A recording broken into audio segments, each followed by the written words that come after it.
Assalomu alaykum, hurmatli obunachilar. Yana bir xonadonimizga chiroyli krashinni ichidan solib ketib berdik. Görüp Abdulatif bir qatar. Bismillah. Hurmatli obunachilar, yaxshimisizlar, sog'-salomatmisizlar? Yana bir qator obzoratib, tanishtirib beramiz eshiklar bilan. Krashinni yana bir solib ketib berdik. Bismillah. Eshiklarimiz 2.5'e 90 razmerlari. Chiroyli chiqqan ko'ringlar obunachilar. Hamma düzene qo'shadigan bo'lib turibdi. Qara zamok, qara lentalari, quloqlarim qara. Krashinni variant bo'lib ishlangan bo'lar. Jemshug seftlari sapilib. Ko'rishingiz mumkin. Hozir penalarni urib qo'yganmiz. 7 teshik sinovga qildik. Yana bir eshikimiz.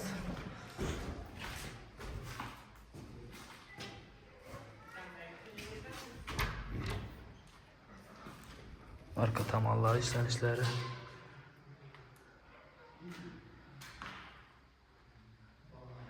Ko'rishingiz mumkin. Hamma yeri dib bilan ishlangan.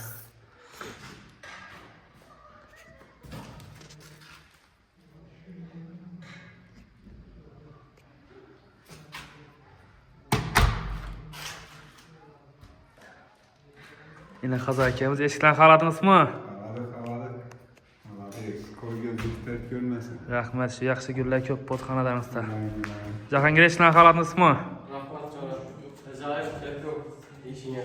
Yaxshi kun egalarlar. Ajoyib.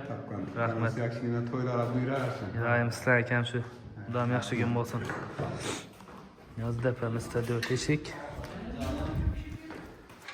Ajoyib fotoğraf. Ajoyib.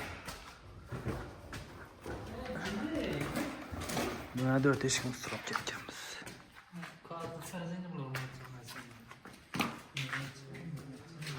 Buna ko'plar boni eshikka bo'lan bo'ldi, boni eshikka ham qurib beramiz garantiyasi bilan. Hech ishatmaydi boni ham, xudo xolasa. Ko'rishingiz mumkin.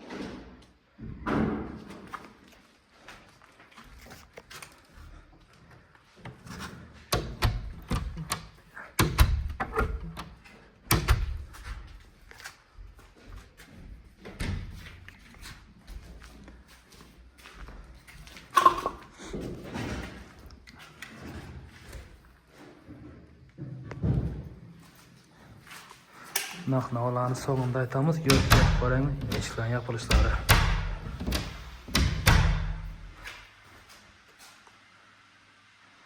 Bu emas arka tomoni.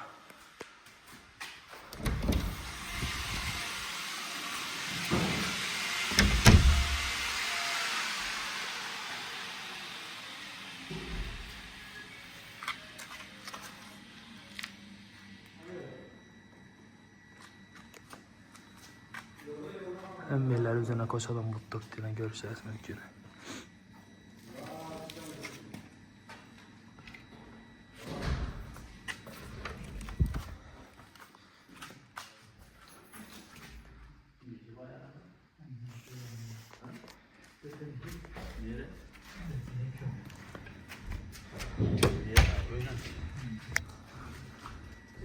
Eshiklarimizni naq-navosan yodimizda krashinli bo'lgan 08lik MDF'dan kras ko'rib, jemshuglarni urib ishlab berganmiz.